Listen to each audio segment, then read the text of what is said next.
ಅದರಲ್ಲೇ ಸುಮಾರು 13-14 ಕೋಟಿ ಅಥವಾ 20 ಕೋಟಿ ಜನಸಂಖ್ಯೆ ಸಾಬ್ರದಿದೆ ಅಂತ. ಹಾಗೆಲ್ಲ ನಿಜವಾದ ಅಂಕಿಅಂಶಗಳು ಮುಂದಿನ ದಿನಗಳಲ್ಲಿ ಹೊರಗೆ ಬರ್ತವೆ. ಆ ಅಂಕಿಅಂಶಗಳ ಅನುಸಾರವಾಗಿ ಅಲ್ಪಸಂಖ್ಯಾತರಿಗೆ ಈ ರಾಜ್ಯದಲ್ಲಿ ನಾವೇನು 1 ಕೋಟಿಗೆ ಹತ್ರ ಇದ್ದೀವಿ. ಇದೇ ಸಿದ್ದರಾಮಯ್ಯನವರು ಹಿಂದುಳಿದ ವರ್ಗಗಳ ಮೊನ್ನೆ ಜಾತಿ ಲೆಕ್ಕಾಚಾರ ಹಾಕಿ ಒಂದು ಕಡೆ ಇಟ್ಟಿದ್ದಾರೆ. ಅದರಲ್ಲಿ 1 ಕೋಟಿ ಇದ್ದೀವಿ. ಮುಂದಿನ ದಿನಗಳಲ್ಲಿ ನಾವು ಒಂದು ದಾವಣಗೆರೆ ಬಿಟ್ಟಾದಮೇಲೆ ಮುಂದಿನ ದಿನಗಳಲ್ಲಿ ನಾವು ರಾಜಕೀಯವಾಗಿ ನಾವು ರಿಸರ್ವೇಷನ್ ಕೇಳ್ತೀವಿ. ಆಗ ಎಲ್ಲ ರಾಜಕೀಯ ಪಕ್ಷಗಳು ಸಾಬ್ರಿಗೆ ಆಗಲಾದರೂ ಸಾಬ್ರ ಹಿತವನ್ನು ಕಾಪಾಡೋದಕ್ಕೆ ಬರ್ತಾರೆ ಅಂತೇಳಿ ನನಗಂತೂ ಸ್ಪಷ್ಟವಾಗಿ. ಯಾಕೆಂದರೆ ಸುಮಾರು ವರ್ಷಗಳಿಂದ ರಾಜಕೀಯ ಸಾಮಾಜಿಕ ಈ ನೀತಿಗಳನ್ನ ನಾವು ನೋಡ್ತಾನೆ ಇದ್ದೀವಿ. ಹಾಗಾಗಿ ನಾನು ಹಿಂದೆ ಈ ನಗರಸಭೆಯಲ್ಲಿ ಬಾಬರಿ ಮಸೀದಿ ಧ್ವಂಸ ಮಾಡಿ ಆದಮೇಲೆ ನಾವು ಯಾವ ರೀತಿ ನಿಮ್ಮ ವಿರುದ್ಧವಾಗಿ ಸುಮಾರಷ್ಟು ಒಂದು 20 ವರ್ಷಗಳ ಕಾಲ ನಾವು ಯಾವ ರೀತಿ ನಿಮ್ಮಿಂದ ದೂರ ಇಟ್ಟಿದ್ರು ಸಾಬ್ರನ್ನ, ಅದೇ ರೀತಿ ಮುಂದಿನ ದಿನಗಳಲ್ಲೂ ದೂರ ಇಡೋದಕ್ಕೆ ನಮಗೆ ಕಷ್ಟ ನಷ್ಟ ಏನೂ ಇಲ್ಲ.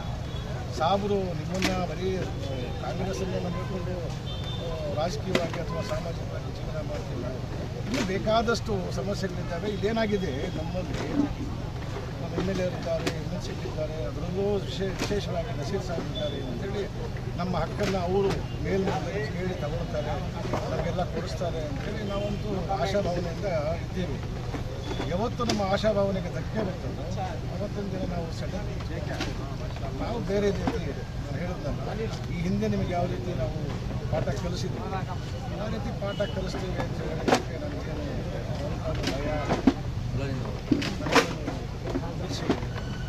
ಆರಾಮಾಗಿ ಮುಂದಿನ ದಿನಗಳಲ್ಲಿ ಇದೇ ಯುವಕರ ಗುಂಪು, ಇದೇ ಉನ್ನಾಗಳ ಗುಂಪು ಕಟ್ಕೊಂಡು ನಾವು ಬೇರೆ ನಿರ್ಧಾರಗಳನ್ನ ತಗೋದಕ್ಕೆ ನಮಗೆ ಫುಲ್ ರೈಟ್ಸ್ ಇದ್ದಾವೆ. ನಮಗೆ ಇನ್ನೂ ಕಾಂಗ್ರೆಸ್ ಪಕ್ಷಕ್ಕೆ ರೈಟ್ಸ್ ಇಲ್ಲ. ಯಾಕೆ ಅಂತ ಹೇಳಿದ್ರೆ ನಮ್ಮನ್ನು ನಡೆಸ್ಕೊಳ್ತಿರೋ ರೀತಿ ಇದೆಯಲ್ಲ, ಆ ರೀತಿ ನಮಗೆ ನಾವು ಇಷ್ಟಪಡ್ತೀವಿ.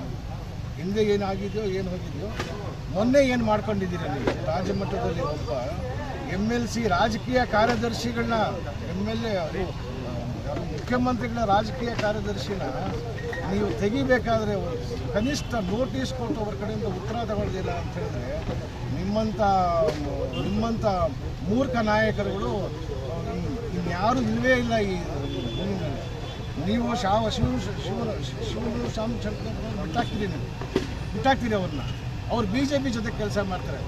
ಅದ್ಯಾಕೆ ಮೊನ್ನೆ ಈ ಎಲೆಕ್ಷನ್ ದಾವಣಗೆರೆ ಎಲೆಕ್ಷನಲ್ಲಿ CT ರವಿ ಮಲ್ಲಿಕಾರ್ಜುನ ಮನೆಗೆ ಭೇಟಿ ಕೊಡ್ತಾರೆ?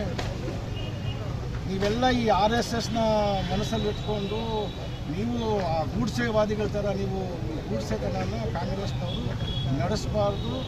ಅಹಿಂದ ಹರಿಕಾರ ಅಂತೇಳಿ ಸಿದ್ದರಾಮಯ್ಯನವರಿಗೆ ನಾವೆಲ್ಲ ಈ ರಾಜ್ಯದಲ್ಲಿ ಹೇಳ್ಕೊಳ್ತೀವೋ, ಅವರು ಅಲ್ಪಸಂಖ್ಯಾತರು ದಲಿತರು ಇವನ್ನ ಸರಿಯಾಗಿ ನಡೆಸ್ಕೋಬೇಕು. ಅದರಲ್ಲೂ ವಿಶೇಷವಾಗಿ ನಸೀರ್ ಅಹಮದ್ ಸಾಹೇಬನ್ನು ನೀವು ಯಾವ ರೀತಿ ತೆಗೆದಿದ್ದೀರೋ ಮರು ನೇಮಕ ಅದೇ ರೀತಿ ಮಾಡಬೇಕು. 4ನೇ ತಾರೀಕುವರೆಗೂ ಕಾದರೆ ನೀವು 4ನೇ ತಾರೀಕು ಆದಮೇಲೆ ರಿಸಲ್ಟ್ ನೋಡಿ ನೀವೇನು ಆ ಕಡೆ ಈ ಕಡೆ ಆಡ್ತೀರಿ, ಅಡ್ಗೋಡೆ ಮೇಲೆ ದೀಪ ಇಟ್ಟು ಏನು ಮಾಡ್ತಿದ್ದೀರಾ ಅಂತ ಹೇಳ್ಕೊಂಡ್ರೆ ಸಾಬ್ರು ಈ ರಾಜ್ಯದ ಸಾಬ್ರು